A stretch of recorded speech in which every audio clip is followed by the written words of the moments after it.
кръстоноско. Десният крак го слагате зад левия кръстосване и правите така.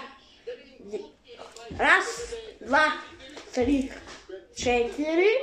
След това слагате другия отпред и витате с другия. Пак кръстосване и после слагаме пак другия го кръстосване, дигаме и пускасме и пак.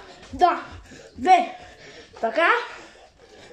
А ритъм пак така и после пак. Раз, два, три. Кръстосваш, риташ и